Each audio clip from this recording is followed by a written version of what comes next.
सारे स्टूडेंट्स एक important topic करवा रही हूँ चैप्टर नंबर 4 का, जहां पे आपका चैप्टर नंबर 4 स्टार्ट हो रहा है ना, पेज नंबर 1, उसी के साथ इसकी नोटिंग करना स्टार्ट करना। और राइट साइड पे देख लेना, आपको टॉपिक भी मिल जाएगा ऑडिट रिस्क। लिख लेना ऑडिट रिस्क कौन से स्टैंडर्ड ने डिफाइन करा है, एसए नंबर 315 ने डिफाइन करा है। टॉपिक स्टार्ट कर रहे हैं audit risk as per SA number 315। Audit risk को डिफाइन करने के लिए एक पर्सन को लेके आ रही हूँ, मिस्टर एक्स ऑडिटर को। अब ये जो मिस्टर एक्स ऑडिटर है ना, इनका काम करने का तरीका है कि ये बहुत शॉर्टकट के बेसिस पे काम करते हैं। ये ऑडिटर आ रहे हैं क्लाइंट ऑर्गेनाइजेशन की ऑडिट करने के लिए, तो मिस्टर एक्स जो है शॉर्टकट के बेसिस पे काम करते हैं। ऑडिट करने आए हैं XYZ ऑर्गेनाइजेशन का, जिस XYZ ऑर्गेनाइजेशन की फाइनेंशियल स्टेटमेंट्स में गलतियां थी, मतलब इनके फाइनेंशियल स्टेटमेंट्स मटीरियली मिसस्टेटेड थे। तो दोबारा से मिस्टर एक्स आ रहे हैं। मिस्टर एक्स क्या कर रहे हैं, फाइनेंशियल स्टेटमेंट्स को चेक कर रहे हैं। कौन सी ऑर्गेनाइजेशन की, XYZ ऑर्गेनाइजेशन की, जहां ऑर्गेनाइजेशन में गलतियां एग्जिस्ट करती थी उनके फाइनेंशियल स्टेटमेंट्स में। स्टोरी का पार्ट नंबर 1 सबको समझ में आया। अब सारे स्टूडेंट्स देखना, ये जो मिस्टर एक्स आ रहे हैं, इनकी फाइनेंशियल स्टेटमेंट जब वेरीफाई करेंगे ना, फाइनेंशियल स्टेटमेंट जब वेरीफाई करेंगे, देखना आपको एक टाइमलाइन मिलेगी। ये टाइमलाइन है मेरी सेट ऑफ फाइनेंशियल स्टेटमेंट्स। सारे स्टूडेंट स्क्रीन पे देखना, स्टोरी नंबर 2 में आपको एक टाइमलाइन मिलेगी। ये टाइमलाइन क्या है, मेरी सेट ऑफ फाइनेंशियल स्टेटमेंट्स। अब टाइमलाइन नंबर 1 को देखना। मिस्टर एक्स जो कि शॉर्टकट में काम करते थे, कंपनी की फाइनेंशियल स्टेटमेंट जो थी वो MMS वाली थी, लेकिन इन्होंने काम किया थोड़ा सा ही, दैट इज इन्होंने चेकिंग करी कम। तो जब ये मिस्टर एक्स कम चेकिंग करेंगे ना, तो ये गलतियों को ऑब्वियसली लोकेट नहीं कर पाएंगे। ये फाइनेंशियल स्टेटमेंट्स को ऊपर ऊपर से देखते हैं, छोटा सा सैंपल निकालते हैं, उस छोटे से सैंपल को इवैल्यूएट करके बोल देते हैं, अपनी ओपिनियन को एक्सप्रेस कर देते हैं कि इस कंपनी की फाइनेंशियल स्टेटमेंट्स में ना कोई MMS नहीं है। That is as an auditor में कौन सी ओपिनियन एक्सप्रेस कर रहा हूँ, अनमॉडिफाइड ओपिनियन एक्सप्रेस कर रहा हूँ। तो दोनों स्टोरीज को एक साथ देखना। मिस्टर एक्स आ रहे हैं, फाइनेंशियल स्टेटमेंट्स को इवैल्यूएट करना है। फाइनेंशियल स्टेटमेंट्स मेरी MMS वाली फाइनेंशियल स्टेटमेंट्स थी, लेकिन मिस्टर एक्स ने उनके ऊपर चेकिंग कम करी। कम चेकिंग के बेसिस पे ओपिनियन कौन सी दे दी, क्लीन ओपिनियन दे दी। लेकिन सारे स्टूडेंट्स ध्यान देना, यहाँ पे मिस्टर एक्स से गलती हुई है कि अगर वो पूरी सेट ऑफ फाइनेंशियल स्टेटमेंट्स को अच्छे से वेरीफाई करते ना, तो वो कौन सी ओपिनियन एक्सप्रेस करते, मॉडिफाइड ओपिनियन एक्सप्रेस करते। मिस्टर एक्स जिन्होंने काम को शॉर्टकट के बेसिस पे करा, कंपनी की मटीरियली मिसस्टेटेड फाइनेंशियल स्टेटमेंट्स के ऊपर कौन सी ओपिनियन एक्सप्रेस कर दी, क्लीन ओपिनियन। लेकिन एक्चुअल में वहां पे ओपिनियन आनी कौन सी चाहिए थी, मॉडिफाइड ओपिनियन। तो सारे स्टूडेंट्स मेरे को बताना, मिस्टर एक्स ने काम सही करा या फिर गलत किया। गलत काम किया। वी आर गलत ओपिनियन को एक्सप्रेस करने के कीवर्ड को क्या बोलते हैं हम, गलत ओपिनियन एक्सप्रेस कर दी, that is dash opinion express कर दी, इनएप्रोप्रिएट ओपिनियन। तो सारे स्टूडेंट्स देखना, ऑडिट रिस्क मतलब रिस्क क्या, मतलब कुछ ना कुछ तो गलती हुई है। अब हमारी गलती क्या हुई है कि ऑडिटर ने एक इनएप्रोप्रिएट ओपिनियन एक्सप्रेस कर दी है फाइनेंशियल स्टेटमेंट्स के ऊपर, जो कि क्या थे, मटीरियली मिसस्टेटेड थे। तो कीवर्ड्स क्या होंगे, ऑडिट रिस्क रेफर्स टू ऐसा risk that auditor may express an inappropriate opinion on the financial statements which were materially misstated। तो दो कीवर्ड्स आएंगे, पहला कीवर्ड inappropriate opinion और सेकंड कीवर्ड मेरे पास आएगा फाइनेंशियल स्टेटमेंट्स क्या थे, materially misstated थे। सारे स्टूडेंट्स मेरे को इस वाली स्टोरी के हिसाब से बताना, देनी कौन सी चाहिए थी और दे कौन सी थी। ऑडिटर को कौन सी ओपिनियन देनी चाहिए थी, कौन सी ओपिनियन देनी चाहिए थी, मॉडिफाइड। और इसने गलती से दे कौन सी दी, क्लीन ओपिनियन, क्योंकि इसने अपनी लेवल ऑफ चेकिंग को क्या रखा, लेस देन रिक्वायर्ड रखा। तो सारे स्टूडेंट्स ऑडिट रिस्क की डेफिनेशन को डिराइव करवाना। Audit risk is the risk that dash में एक्सप्रेस, डैश में एक्सप्रेस, कौन एक्सप्रेस करेगा, ऑडिटर में एक्सप्रेस डैश ओपिनियन, ऑडिटर में express inappropriate opinion on dash, on dash on financial statements which were keyword dash which were materially misstated। तो सारे students last time screen पे देखेंगे diagram को, ऑडिटर चेक करने आ रहे हैं फाइनेंशियल स्टेटमेंट्स को। इन फाइनेंशियल स्टेटमेंट्स में मेरा कीवर्ड जरूर देखना, कीवर्ड क्या है, मटेरियल मिसस्टेटमेंट एग्जिस्ट करती थी। ऑडिटर चेक करने आ रहा है फाइनेंशियल स्टेटमेंट्स को, जिन फाइनेंशियल स्टेटमेंट्स में एमएमएस एग्जिस्ट करती थी वहां पे ऑडिटर ने अपनी चेकिंग को रखा थोड़ा सा और ऊपर ऊपर से बोल दिया फाइनेंशियल स्टेटमेंट तो सारी सही है, that is opinion they the, clean opinion. लेकिन अगर मिस्टर एक्स काम अच्छे से करता, अपनी लेवल ऑफ चेकिंग एप्रोप्रिएट करता, तो उसको एमएमएस मिल जाती। उस केस में उसकी ओपिनियन कौन सी आती? मॉडिफाइड ओपिनियन आती। इस केस में ऑडिटर से गलती हो गई है, दैट इज उसने क्या कर दिया? एक्सप्रेस कर दिया है inappropriate opinion on financial statements which were keyword materially मिसस्टेटेड। That is auditor को देनी कौन सी चाहिए थी? Should have express dash but actually express dash, but they the dash. सारे स्टूडेंट्स फिल करना डैश को। ऑडिटर को देनी कौन सी चाहिए थी? मॉडिफाइड। कौन सी चाहिए थी? मॉडिफाइड। मतलब auditor should have expressed modified opinion but actually they कौन सी दी उसने? क्लीन ओपिनियन, दैट इज उसने एक्चुअली एक्सप्रेस कर दी क्लीन ओपिनियन। यहां से नोटिंग करना स्टार्ट करेंगे चैप्टर नंबर 4 टॉपिक नंबर 1 के सामने। नेक्स्ट में लिखेंगे audit risk is a function of IR into CR into DR। Audit risk is a function of 3 risk that is IR into CR into DR। जहां पे IR और CR मिलके कहलाते हैं ROMM, जहां पे IR plus CR is equal to ROMM, risk of material misstatements. जिस risk of material misstatement को हम 2 लेवल पे एनालाइज करते हैं, individual assertion level and overall financial statement level. लिखेंगे पूरा। Audit risk is a function of IR, CR and DR, where IR plus CR मिलके कहलाते हैं रोमम, जिस रोमम की असेसमेंट 2 लेवल्स पे होनी है, इंडिविजुअल एंड ओवरऑल लेवल। यहां तक सारे स्टूडेंट्स लिख लिया। अब हेडिंग्स को इंट्रोड्यूस कर देना। ये IR, CR और DR बेसिकली है क्या? IR stands for inherent risk, CR refers to control risk and DR refers to detection risk. Last में लिखना therefore audit risk is equal to ROMM plus detection risk. That is audit risk is equal to ROMM plus detection risk, क्योंकि रोमम में दोनों risk आ जाएंगे, IRB और CRB। अब सारे risk पे इंडिविजुअली आएंगे। Let's define IR, CR and DR। सबसे पहले रिस्क पे आ जाना, हेडिंग डाल लेना first risk that is inherent risk. First risk that is inherent risk. सबसे पहले डिफाइन कर रही हूं मैं इनहेरेंट रिस्क को। सारे स्टूडेंट्स देखना बेसिकली इनहेरेंट रिस्क क्या है। इनहेरेंट रिस्क ऐसा रिस्क होता है जो पीछे से चलता हुआ आ रहा है, जो कि अटैच्ड रिस्क है। किसी भी तरीके के अटैच्ड रिस्क को बोलते हैं इनहेरेंट रिस्क। फॉर एग्जांपल, जहां पे मेरी ऑर्गेनाइजेशन है, स्टॉक मार्केट वाली ऑर्गेनाइजेशन, वहां पे इनहेरेंट रिस्क ऐसा है कि मेरा नेचर ऑफ बिजनेस ऐसा है कि वहां पे ना वेरिएबिलिटी या फिर वोलेटाइल नेचर उसका बहुत ज्यादा है। मतलब कभी भी किसी भी सेकंड में कुछ भी हो सकता है, ना तो ऑडिटर कंट्रोल कर सकता है इसको, ना तो मैनेजमेंट कंट्रोल कर सकता है। मतलब मेरा नेचर ऑफ बिजनेस ऐसा है कि वहां पे रिस्क क्या है? बहुत ज्यादा है। सेकेंड एग्जाम्पल, अगर कोई भी कॉम्प्लेक्स कैलकुलेशंस कोई भी ऑर्गेनाइजेशन फर्स्ट टाइम कर रही है ना, तो वहां पे इनहेरेंट रिस्क कैसा है कि वहां पे गलतियां हो सकती हैं। ऐसा रिस्क जो पीछे से चलता हुआ आ रहा है, क्योंकि नेचर उसका इतना कॉम्प्लेक्स था, तो वहां पे गलती होने के चांसेस क्या है? ज्यादा है।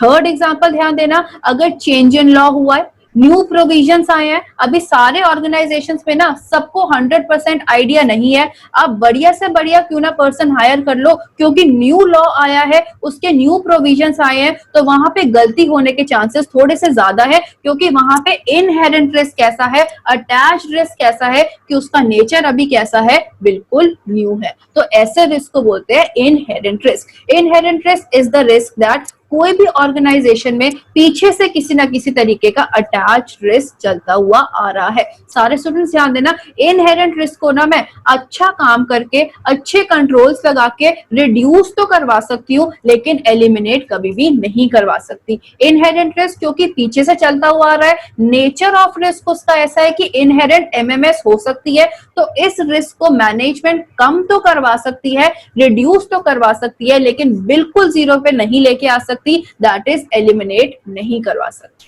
सारे स्टूडेंट्स इनहेरेंट वर्ड का मतलब समझ में आया? स्क्रीन पे देखना, इनहेरेंट रिस्क बेसिकली क्या है, किसी भी तरीके का अटैच रिस्क है जो कि पीछे से चलता हुआ आ रहा है। रीजन क्या है, हमारा नेचर ऑफ बिजनेस ऐसा है कि उस ऑर्गेनाइजेशन में कुछ ना कुछ रिस्क तो अटैच रहेगा ही रहेगा। देखना इसके एग्जांपल, स्टॉक मार्केट है, स्टॉक मार्केट इनहेरेंट रिस्क बहुत ज्यादा है, वेरिएबिलिटी वोलेटिलिटी क्या है, वेरी वेरी हाई है, गलती होने के चांसेस क्या है, ज्यादा है, कुछ ना कुछ इनहेरेंट रिस्क वहां पे रहेगा ही रहेगा, दैट इज कुछ ना कुछ गलती हो सकती है। अब एज एन ऑर्गेनाइजेशन आप जितने अच्छे कंट्रोल्स क्यों ना लगा लो, बढ़िया से बढ़िया एक्चुअली को क्यों ना लेके आ जाओ, बढ़िया से बढ़िया सॉफ्टवेयर को क्यों ना यूज कर लो, लेकिन थोड़ा बहुत चांसेस जरूर रहेगा क्योंकि कॉम्प्लेक्सिटी इन्वॉल्व है, इसलिए कुछ ना कुछ attach risk that is inherent risk तो रहेगा ही रहेगा। थर्ड एग्जांपल क्या दिया था हमने, चेंज इन लॉ हो सकता है, न्यू प्रोविजंस आ गए, अब बढ़िया से बढ़िया कंपनी सेक्रेटरी को क्यों ना ले आओ, लेकिन कुछ न्यू प्रोविजंस आए हैं तो कुछ नए एरियाज ऐसे होंगे जो अभी तक अनएक्सप्लोर्ड होंगे, तो वहां पे अटैच रिस्क क्या है, ज्यादा है, इनहेरेंट रिस्क क्या है, ज्यादा है। ऑर्गेनाइजेशन इस इनहेरेंट रिस्क को रिड्यूस तो करवा सकता है अच्छे कंट्रोल्स को एक्सरसाइज करवा के, लेकिन इस वाले रिस्क को एलिमिनेट कभी भी नहीं करवा सकता। सारे स्टूडेंट्स, यहाँ पे मेरी लेमैन लैंग्वेज के हिसाब से इनहेरेंट रिस्क की डेफिनेशन होती है ओवर। इनहेरेंट रिस्क को डिफाइन करते हैं। इनहेरेंट रिस्क बेसिकली क्या है, लाइक्लीहुड है, चांसेस है या फिर ससेप्टेबिलिटी है।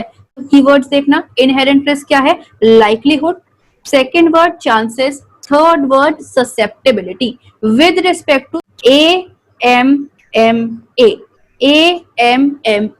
तो इनहेरेंट रिस्क बेसिकली क्या है, लाइक्लीहुड है या फिर चांसेस है कि किसी भी असर्शन में मिस स्टेटमेंट एग्जिस्ट कर सकती है, किसी भी असर्शन में मिस स्टेटमेंट एग्जिस्ट कर सकती है, मतलब गलती एग्जिस्ट कर सकती है जो कि मटेरियल गलती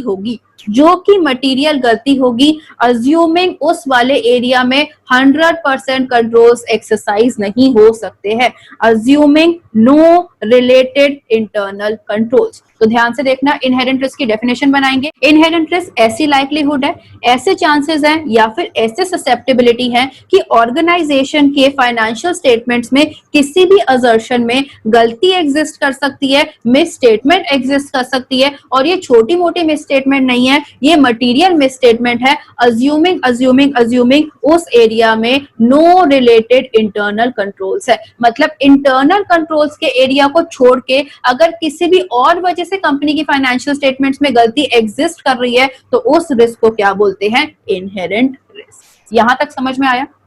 तो ध्यान देना, अब डेफिनेशन को फिर से आगे लेके जा रही हूं। अभी सिर्फ मैंने AMMA को इंट्रोड्यूस किया था, अब एक एक वर्ड को आगे लेके जाएंगे।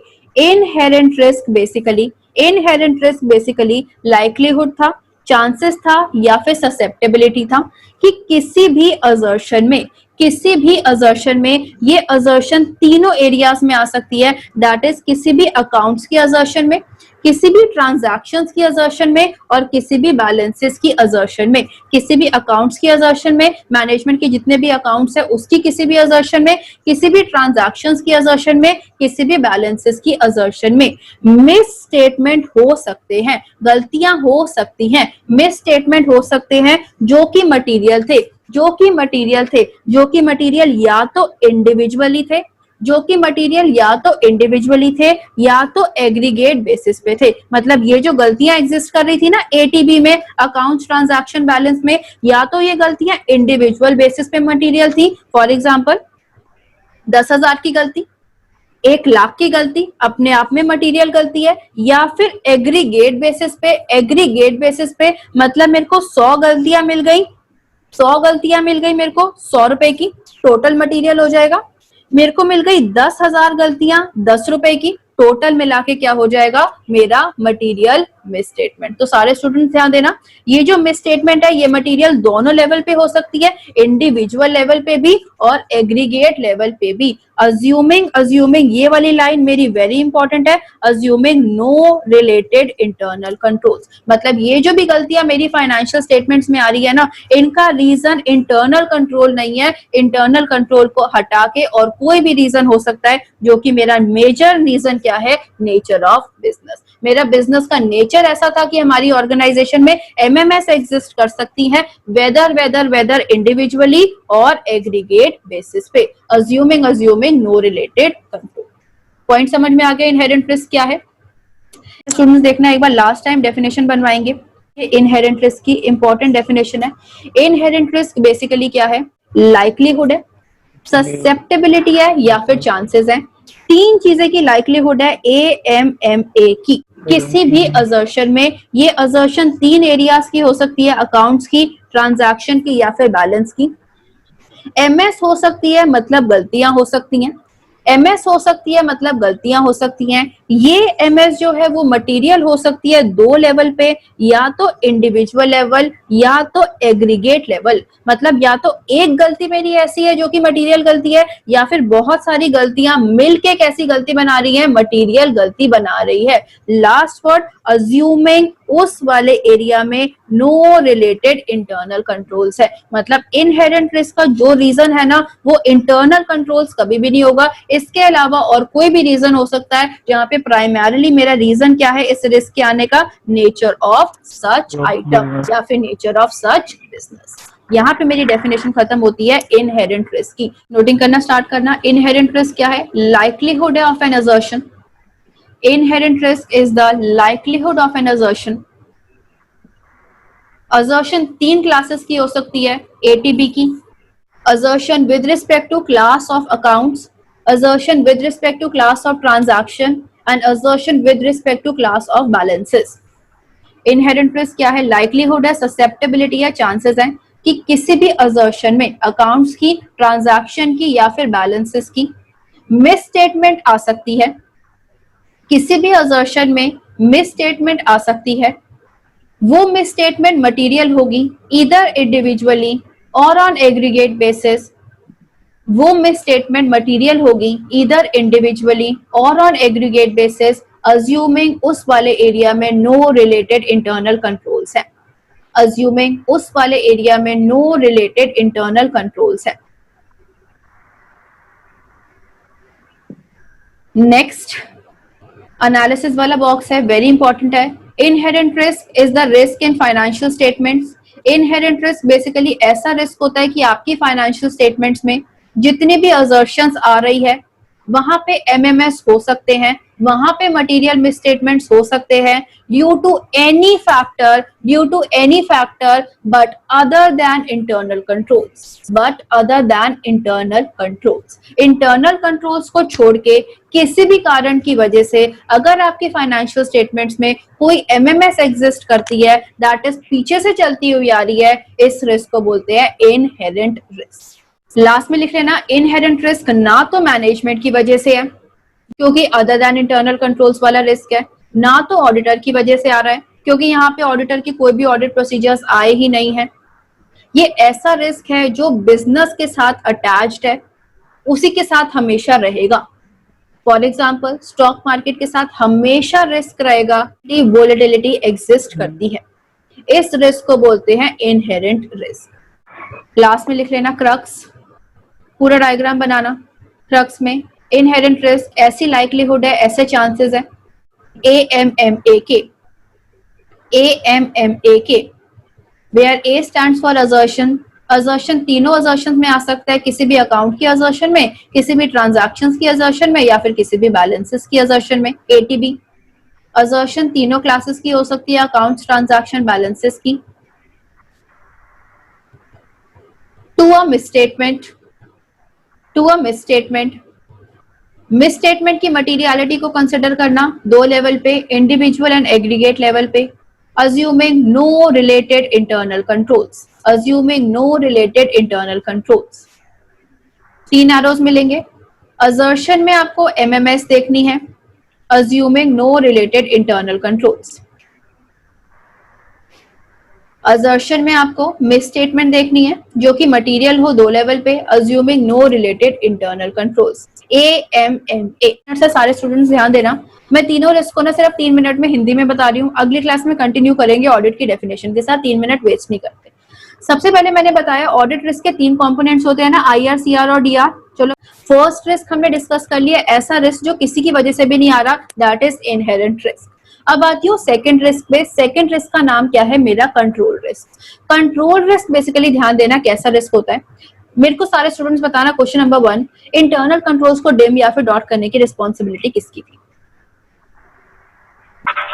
मैनेजमेंट की कंट्रोल रिस्क को समझने के लिए ना कंट्रोल्स को देखना पड़ेगा। इंटरनल कंट्रोल्स को डिम या फिर डॉट करने की रिस्पॉन्सिबिलिटी किसकी थी? मैनेजमेंट की थी। तो कंट्रोल रिस्क बोलता है क्योंकि सी से है कंट्रोल्स एंड सी से ही आते हैं इंटरनल कंट्रोल्स। कंट्रोल रिस्क का सी स्टैंड्स फॉर कंट्रोल वाला एंड सी से ही क्या आते हैं? Internal controls. तो कंट्रोल रिस्क बेसिकली ऐसा रिस्क होता है कि मैनेजमेंट ने जो इंटरनल कंट्रोल्स बनाए थे ना, मैनेजमेंट ने जो इंटरनल कंट्रोल्स डिम या फिर डॉट करे थे वो बिल्कुल भी इफेक्टिव नहीं थे। दैट इज अगर मैनेजमेंट इंटरनल कंट्रोल्स बिल्कुल बेकार तरीके से बनाएगी ना तो वो किसी भी गलती को पीडीसी नहीं कर पाएगी टाइमली बेसिस पे। ना तो वो प्रिवेंट कर पाएंगे, ना तो वो डिटेक्ट कर पाएंगे, ना तो वो करेक्ट कर पाएंगे टाइमली बेसिस पे किसी भी गलती को। तो कंट्रोल रिस्क ऐसा रिस्क है कि मैनेजमेंट ने जो इंटरनल कंट्रोल्स बनाए वो गलतियों को पकड़ ही नहीं पा रहे थे। तो इसके बेसिस पे मेरे को बताना कंट्रोल रिस्क मैनेजमेंट की वजह से आ रहा है या फिर ऑडिटर की वजह से आ रहा है?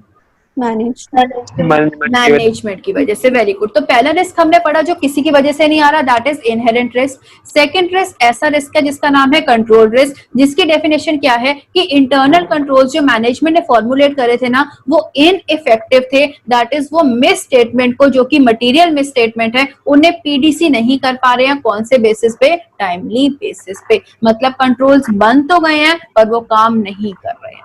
सबको समझ में आ गया कंट्रोल रिस्क क्या है? अब लास्ट रिस्क पे आती हूँ, डिटेक्शन रिस्क। डिटेक्शन रिस्क ऐसा रिस्क होता है कि मैं एज एन ऑडिटर, मेरे को काम करना चाहिए था, अच्छा मैंने काम कर दिया शॉर्टकट के बेसिस पे, तो क्या इस वाले केस में मैं गलतियों को डिटेक्ट कर पाऊंगी या फिर नहीं कर पाऊंगी?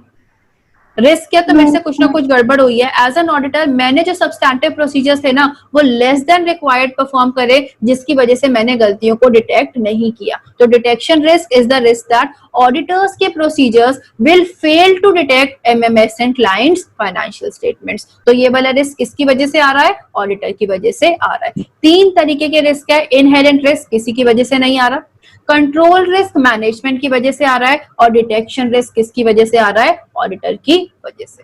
टॉपिक समझ में आया? Inherent risk, control risk, detection risk. एक लास्ट आंसर दे देना, डिटेक्शन रिस्क जो होता है वो गलती पकड़ने का रिस्क होता है या फिर गलती नहीं पकड़ने का रिस्क होता है? नहीं पकड़ने का। गलती नहीं पकड़ने का रिस्क है। दैट इज ऑडिटर के ऑडिट प्रोसीजर इतने लेस देन रिक्वायर्ड थे कि वो फाइनेंशियल स्टेटमेंट में एमएमएस डिटेक्ट ही नहीं कर पाया। देयरफॉर गलती ना पकड़ने के रिस्क को क्या बोलते हैं? Detection risk. यहाँ तक सबको समझ में आ गया ऑडिट रिस्क और उसके कंपोनेंट्स? चलो, अब फर्स्ट कंपोनेंट मैंने करा दिया इनहेरेंट रिस्क, अगले दो कंपोनेंट्स कल की क्लास में करेंगे। टाइम हमारा 8:30 ही रहेगा, चैप्टर जो हम कवर करेंगे वो है चैप्टर नंबर 4। ठीक है, क्लास हमारी थोड़ी सी बड़ी रहेगी, प्लीज छुट्टी मत मारना क्योंकि बहुत ज्यादा मिस हो जाएगा। ठीक है, एंड करियो मैं मीटिंग, फिर कल सुबह मिलते हैं 8:30। Thank you ma'am. ठीक है, वेलकम, बाय।